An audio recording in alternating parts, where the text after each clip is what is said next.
Isaiah chapter 9. The gloom will be dispelled for those who were anxious. In earlier times, he humiliated the land of Zebulun and the land of Naphtali, but now he brings honor to the way of the sea, the region beyond the Jordan and Galilee of the nations. The people walking in darkness see a bright light.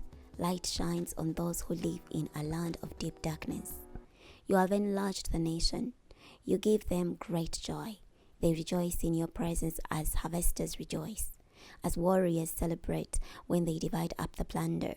For their oppressive yoke and the club that strikes their shoulders, the cudgel and the oppressor uses on them, you have shattered, as in the day of Midian's defeat.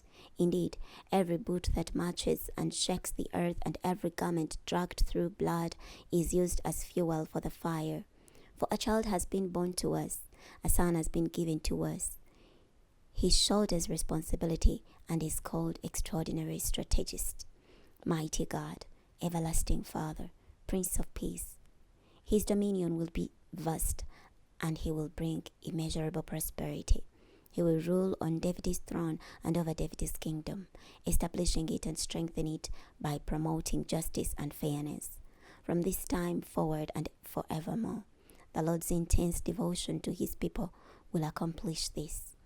The sovereign master decreed judgment on Jacob, and it fell on Israel. All the people were aware of it. The people of Ephraim and those living in Samaria, yet with pride and an arrogant attitude they said, the bricks have fallen, but we will rebuild with chiseled stone. The sycamore fig trees have been cut down, but we will replace them with cedars. Then the Lord provoked their adversaries to attack them. He stirred up their enemies, Syria from the east and the Philistines from the west. They gobbled up Israelite territory. Despite all this, his anger does not subside, and his hand is ready to strike again.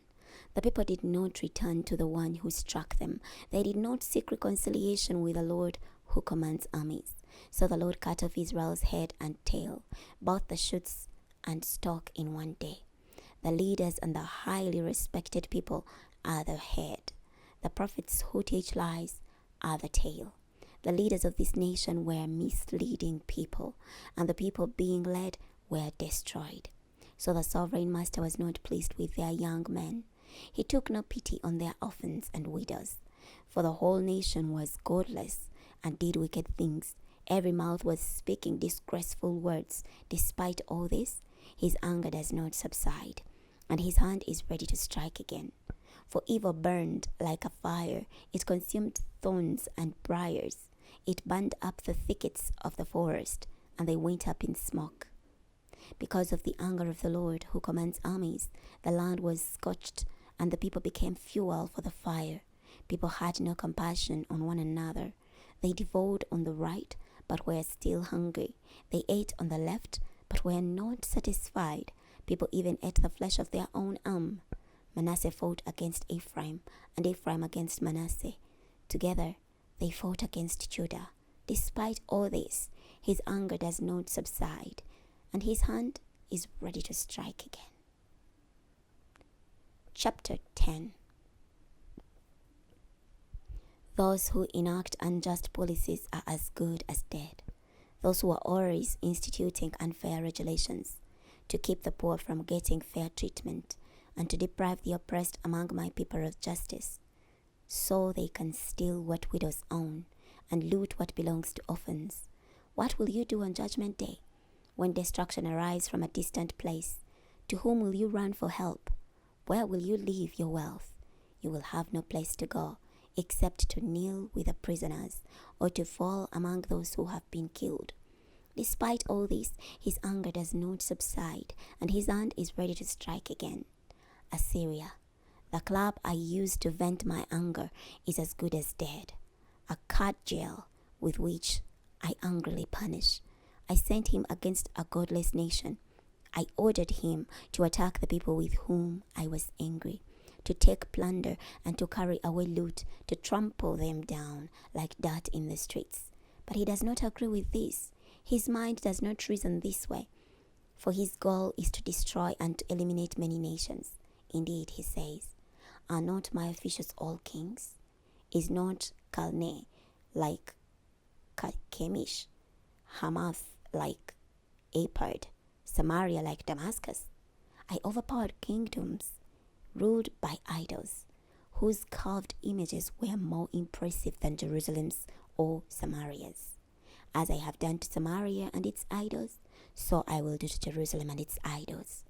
But when the sovereign master finishes judging Mount Zion and Jerusalem, then I will punish the king of Assyria for what he has proudly planned and for the arrogant attitude he displays.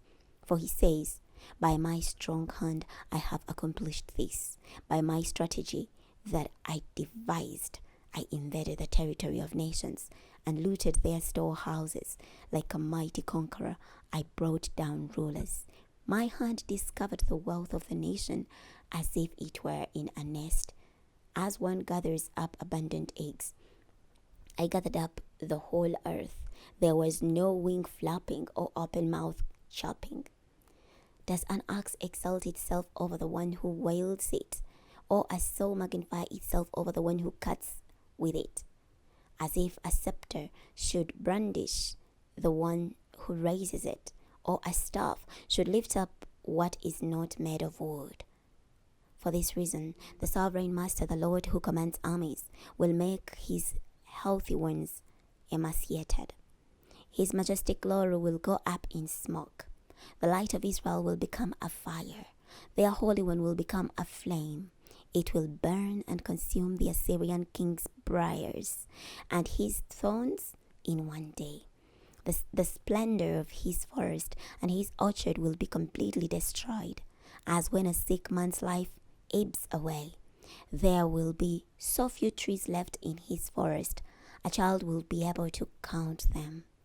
At that time, those left in Israel, those who remain of the family of Jacob, will no longer rely on a foreign leader that abuses them.